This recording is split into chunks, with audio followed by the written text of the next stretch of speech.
ఐటీలో ఎంట్రీ కావాలా? Trainee software engineer గా అజా కోడింగ్ ట్యూటర్ లో 2 వీక్స్ ట్రయల్ పీరియడ్ లో వెంటనే చేరండి. ఈ 80s రీయూనియన్కి వెళ్తే అందరూ మెర్సిడెస్ బెంజ్, ఆడి, పోర్చ్, నేను గర్వంగా కట్టాలి వెళ్తాను. మరి రోల్స్ వెళ్తాను ఇట్లా ఎందుకంటే వస్తారు కదా. మీరు నమ్మరండి, నేను ఆడి కారు ఉండింది నాకు క్రెటాతో పాటు. ఎస్యూవి క్రెటా ఆడి కార్ వచ్చి నార్మల్ కార్. నాకు దాంట్లో ట్రావెల్ చేసిన తర్వాత కొంచెం నడువు నొప్పి స్టార్ట్ అయింది. నాకు క్రెటా ట్రావెల్ చేయడం కొంచెం బెటర్ అని అనిపించింది. Okay. So I use to keep pushing it away. ఎక్కడైనా మా వైఫ్ బయటకు వెళ్ళాలనుకుంటే యూ టేక్ ద ఆడినో, యూ టేక్ ద ఆడినో అని. Okay.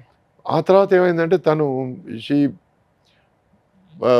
Was not interested in working. నేను I will take a gap. నాకు ఏంటంటే టీవీ ఇండస్ట్రీ కూడా అదే కథలు మళ్ళీ మళ్ళీ రిపిటేషన్ అవుతున్నాయి. నాకు I want take a break అన్నప్పుడు తన పని బయట పని తక్కువైపోయినప్పుడు నాకు ఆ ఆడి ఎక్కడ తోసేయాలనేది అర్థం కాలేదు. నాకు ఆడి ఉంది కదా అని చెప్పి నడువు నొప్పి ఎక్కువ పెట్టుకోవడం, లేకపోతే క్రెటా ఉంది కదా అని దాని సుఖం అనిపించడం అని చెప్పి ఆడిని ఇచ్చేసాను నేను. ఈరోజు నేను, మా అమ్మ, మా వైఫ్ ఉన్నాం. నేను ఎక్కడికి వెళ్తే నేను వెళ్తాను, మా వైఫ్ ఎక్కడికి వెళ్ళాలని నన్ను లాగుతుంది. సో అటువంటిప్పుడు ఒక కారు చాలు కదా. ఒకవేళ when she has some urgent business are what ever, లేదు నేను ఏదైనా వేరే బిజినెస్ పెట్టినప్పుడు అప్పుడు ఇంకో కారు అవసరం, అప్పుడు ఆలోచిద్దాం. సో ఇలా ఆలోచిస్తున్నానండి నేను. అంతేగాని అవసరం కంటే సార్ అవసరం కోరిక కంటే ముఖ్యం అనేది నేను డిసైడ్ చేసుకున్నాను. కోరికలే గుర్రాలు అయితే అని సినిమాలు కూడా వచ్చాయి. సో అవి గుర్రాలని కానిచ్చదలుచుకోలేదు నేను. సో అవన్నీ చూసేసాను కాబట్టి I'm done, I'm happy now. ఈరోజు నేను క్రెటా కార్లో వచ్చిన దానివల్ల నన్ను ఎవరైనా చిన్నచూపు చూసేటట్టయితే అది వాళ్ళ చిన్నతనం, వాళ్ళ దౌర్భాగ్యం, వాళ్ళ దురదృష్టం. అంటే యూజువల్గా అంటుంటారు ఇండస్ట్రీలో, వాడే కారు, ఉండే ఇల్లు, తినే ఫుడ్, వాడే ఫోను, వాడే పెట్టుకునే వాచ్, షూని కూడా చూస్తారు, దాన్ని బట్టే వాల్యూ ఇస్తారు. నేను దానికి కావాలని ఎదురు వెళ్తున్నానండి. నేను హీరోగా ఉన్నప్పుడు ఎవరైనా సరే నన్ను హీరో గారిని పిలిస్తే నేను ఆపేవాడిని. ఏమయ్యా రేపు నేను క్యారెక్టర్లు వేసుకుంటే క్యారెక్టర్ గారిని పిలుస్తారా అనేవాడిని. సార్ ఏం సార్ అంటారు. అవును సురేష్ గారిని పిలవండి, మీకు మర్యాద ఇవ్వాలనుకుంటే సురేష్ గారిని పిలవండి. ఈ ట్యాబ్లు వద్దు, హీరోలు ఈ మెడల్స్ వద్దు అని చెప్పి ముందు నుంచి అనేవాడిని. సో ఈరోజు నేనేమంటున్నానంటే I want go against the norm అండి. ఒక సినిమా ఆర్టిస్ట్ అంటే ఇలాగే ఉండాలనుకుంటే నేను ఉండను. నా టాలెంట్ కోసం నువ్వు నన్ను బుక్ చేస్తే బుక్ చేయి, నా డిసిప్లిన్ కోసం నన్ను బుక్ చేస్తే బుక్ చేయి. అంతేగాని నేను వచ్చే కారు కోసం, నేను వేసే బట్టల కోసం నువ్వు నన్ను బుక్ చేస్తే అయితే నువ్వు సినిమా అంటే దాంట్లో 2 రకాలు కూడా ఉన్నారులే. ప్రొడక్షన్ కార్ ఎప్పుడు వస్తుందని వెయిట్ చేసే వాళ్ళు ఉంటారు. నా కారులో నేను వస్తాను, అది చిన్న కారో పెద్ద కారో నీకు అనవసరం. నీకు కావాల్సింది నేను స్క్రీన్ ముందు ఇస్తున్నానా లేదా. ఓకే. అంతేగాని ఏదైనా ఫంక్షన్కి వెళ్ళి ఒకవేళ నా కారుని చిన్న చూపు చూసి లేకపోతే నాకు అక్కడ డిలే అయిందంటే నేను ఇంటికి తిరిగి వచ్చి పడుకుంటాను. నేను వాళ్ళు ఆర్గనైజర్ ఎవరన్నా ఫోన్ చేస్తే జరిగి కూడా ఉంది. అయింది, అది అయింది. ఆర్గనైజర్ ఫోన్ చేస్తే లేదండి మా క్రెటా కార్ని చిన్న చూపు చూశారు, వెనకాల సర్వెంట్స్ క్వార్టర్స్ టైప్ అటు సైడ్ తీసుకెళ్ళమన్నారు. సరే మైల్ దూరం నేను నడుచుకుంటూ ఫంక్షన్ వరకు రావడం ఎందుకని నేను ఇంటికి వెళ్ళి పడుకున్నానండి, రిలాక్స్ అయిపోయాను. అందుకే అడిగాను నేను. ఏం ప్రాబ్లం లేదని అన్నాను నేను. ఈ ఫంక్షన్ ఏమిటి, ఆర్గనైజర్ ఏమిటి, పేర్లు వద్దు. బట్ నాకు ఇచ్చే మర్యాద కన్నా నా బండికి ఇచ్చే మర్యాద ఎక్కువైందంటే నాకు అటువంటి మర్యాద అక్కర్లేదు. I'm happy where I'm. నా ఇంట్లో నేను సద్దనం తిని పడుకోవడం నాకు హ్యాపీ. అంతేగాని ఈ డంబాలు ఆడంబరాలు నాకు అనవసరం. I don't need it, I don't want it. And నన్ను అలా తూకం వేసి మాట్లాడేవాళ్ళు నాకు అనవసరం అండి. ఎప్పుడైతే నువ్వు తూకాలేసినంత మాట్లాడతావో, నాకు తెలిసి ఒక మనిషి ఎక్కడో క్లార్క్గా ఉండి ఆ తర్వాత సినిమాలో అసిస్టెంట్ డైరెక్టర్గా ఉండి ఆ తర్వాత సినిమాలో డైరెక్షన్ ఛాన్స్ కోసం ట్రై చేసి ఆ తర్వాత హీరో అయ్యి తర్వాత మొత్తానికి హీరో అయ్యాడు. తను నన్ను సార్ గారు, ఆ తర్వాత సురేష్ గారు, ఆ తర్వాత సురేష్, ఆ తర్వాత సురేష్, ఆ తర్వాత రేయ్ అని వచ్చినప్పుడు నేను ఆపాను. ఉన్నారా అలాంటి వాళ్ళు కూడా? ఇది సెకండ్ ఎపిసోడ్ కూడా చేయొచ్చు అయితే. నేను అన్నాను, నా దృష్టిలో రేయ్ అనేది బూతు. నా లైఫ్లో ఎవరిని ఒరే అని పిలవను నేను. ఎందుకంటే అది కావాలని వాళ్ళని తక్కువ చేసి మాట్లాడడం. నా అసిస్టెంట్ ఫ్రెండ్స్ పిలుచుకోవచ్చు, కానీ అది వేరే విషయం. ఒక అన్నోన్ వ్యక్తిని అసలు ఫ్రెండ్స్ బూతులు మాట్లాడుకోవచ్చు అండి, అది ప్రాబ్లం లేదండి. బట్ అన్నోన్ వ్యక్తిని లేకపోతే నీ సమకాలికుడిని ఒరే అని పిలవడం చాలా తప్పండి. తప్పది. And I completely object. నాకు తమిళ్లో డే అంటే ఇష్టం లేదు, తెలుగులో రే అంటే ఇష్టం లేదు. I don't like it. నేను వాడను, ఇంకోటి నా మీద వాడడం నాకు ఇష్టం. నాకు చర్రమని లేస్తుంది నాకు. హీరోనే వాడారా మీ మీద? Huh? మీ మీద ఏదన్నా హీరోనే వాడారా లేకపోతే డైరెక్టర్? అదే చెప్పాను కదా, ఇలా అంచెలంచెలుగా మర్యాద మారుకుంటూ వచ్చి లాస్ట్లో రే వరకు వచ్చేసరికి నేను చెప్పాను, నువ్వు రే అంటే నేను బూతులు మాట్లాడాల్సి వస్తుంది, స్టాప్ ఇట్. నువ్వు ఎక్కడి నుంచి స్టార్ట్ అయ్యావో నాకు తెలుసు, so keep it at Suresh. నేను గారు కూడా అడగలేదు, సురేష్తో ఆపే, అంతకంటే చనువద్దు అని చెప్పి నేను వెళ్ళిపోయాను అక్కడి నుంచి. ఓకే.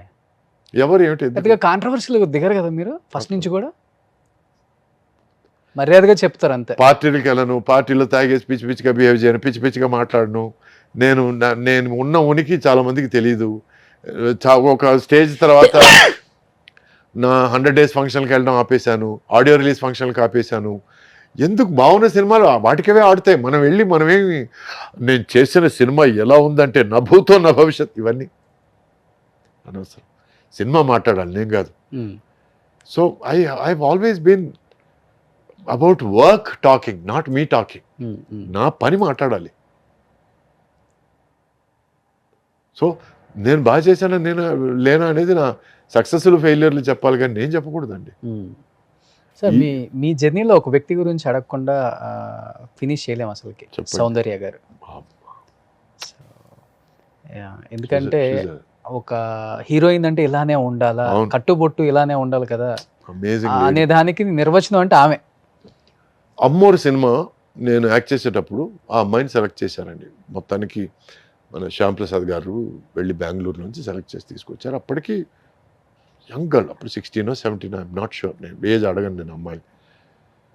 అప్పుడు డైలాగ్ చెప్తే నేర్చుకొని వచ్చి చెప్పి ప్రతి షాట్కి, సార్ సురేష్ గారు కరెక్టేనా, మీరు సీనియర్ కదా, ఇట్లా మాట్లాడే అమ్మాయి. ఆ సినిమా తనకు ఫస్ట్ మూవీ కదా, ఫస్ట్ మూవీ. అవును. ఆ సినిమా ఫినిష్ అయ్యి ఆ తర్వాత సినిమా సరిలేదు అనుకోని రెండో సినిమా తీసి, రెండో సినిమా రిలీజ్ డేట్ వచ్చేసరికి అమ్మాయికి 8 సినిమాలు రిలీజ్ అయిపోయాయి. అప్పటికి స్టార్ అయిపోయింది, పెద్ద హీరోయిన్ అయిపోయింది. సో ఆ తర్వాత ఏమైంది, ఆ అమ్మాయితో హీరోయిన్గా యాక్ట్ చేశాను. ఆ తర్వాత దొంగాట్లో అమ్మాయికి విలన్గా యాక్ట్ చేశాను. తర్వాత వెంకటేష్ గారితో సినిమా చేశాను నేను, వెంకీతో, మీరు కోటి రామకృష్ణ గారి సినిమా, నేను Deviputrudu. Yes. So beginning Ammoru సినిమాలో ఎట్లా ఉండిందో తన బిహేవియర్, దేవిపుత్రుడు లాస్ట్ సినిమా మేము చేయడం, దేవిపుత్రుడు వరకు బిహేవియర్ ఏమాత్రం మారలేదండి. దానికి మాత్రం నేను చేయెత్తి పెడతాను. ఎందుకంటే కొంతమంది తమ పరిస్థితులను బట్టి, తను తీసుకునే పారితోషికాన్ని బట్టి, తమ ఉన్న లెవెల్ని బట్టి బిహేవియర్లో మారుతుంటాయి, కానీ ఆ అమ్మాయిలు ఎక్కడా బిహేవియర్ మారలేదు. ఫర్ దాట్ ఒక హీరోయిన్కి అది కొంచెం కష్టం అండి, చాలా కష్టం సార్. ఆ మార్పు రాకుండా ఉండడం చాలా కష్టం. ఎప్పటికీ ఒక ఆప్తుని, ఒక బంధువుని పలకరించినట్టే పలకరించేది. సురేష్ గారు బాగున్నారండి, ఇంట్లో అందరూ బాగున్నారండి, ఇట్లాగే మాట్లాడేది. So I really love that attitude. So అందుకే I always had huge respect. ఆమెలో మీకు నచ్చిన ఒక మంచి క్వాలిటీ అంటే ఆఫ్ స్క్రీన్ నవ్వు. She had an amazing smile అండి, చూస్తూ ఉండిపోదాం అనే ఒక నవ్వు. అంటే ఎట్లా అంటే ఒక పక్కింటి పిల్ల, లేకపోతే ఓ పల్లెటూరులో ఒక అందమైన అమ్మాయిని చూస్తే, అరే ఈ కట్టుబొట్టు బాగుంది, ముచ్చటేసే ఒక నవ్వు అండి. వేరే ఏ ఐడియా రాని ఒక నవ్వు, అంటే ముచ్చటేస్తుంది చూడండి కొంతమంది. అవునవును, ఆ ముచ్చటే ఫీల్ అయ్యాను. She had amazing smile and she had dancing ice అంటే కళ్ళు ఆల్వేస్ యాక్టివ్, అలైవ్. సో అప్పుడప్పుడు మాట్లాడేవాడిని, హలో నేను ఇక్కడే ఉన్నాను, నన్ను చూసి మాట్లాడు, ఎందుకంటే మాట్లాడితే అట్లా అనేది తను ఇక్కడ ఉన్నా నన్ను చూసి మాట్లాడనేవాడిని. So she had that enthusiasm for life, she loved life. తన యాక్టింగ్ లో కూడా అంతే. అవును, ఏదో అసలుకి ఇంట్లో జరిగిన సిచ్యువేషన్స్ లాగే లైవ్లీగా ఉంటాయి.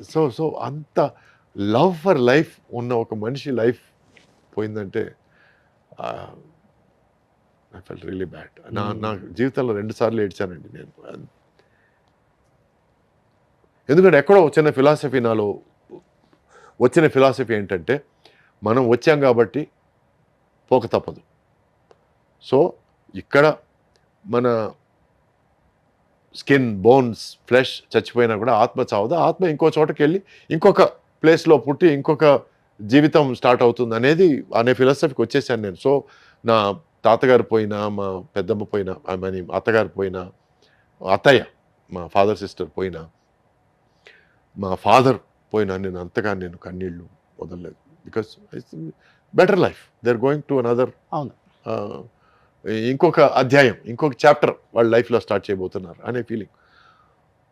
శ్రీహరి, సౌందర్య ఇద్దరు నేను కంట్రోల్ చేయలేకపోయినా. I had tears in my eyes and it was genuine respect and genuine regret that God took them away too soon. చిన్న ఏజ్ లో అదే చెప్తాను, టూ సూన్.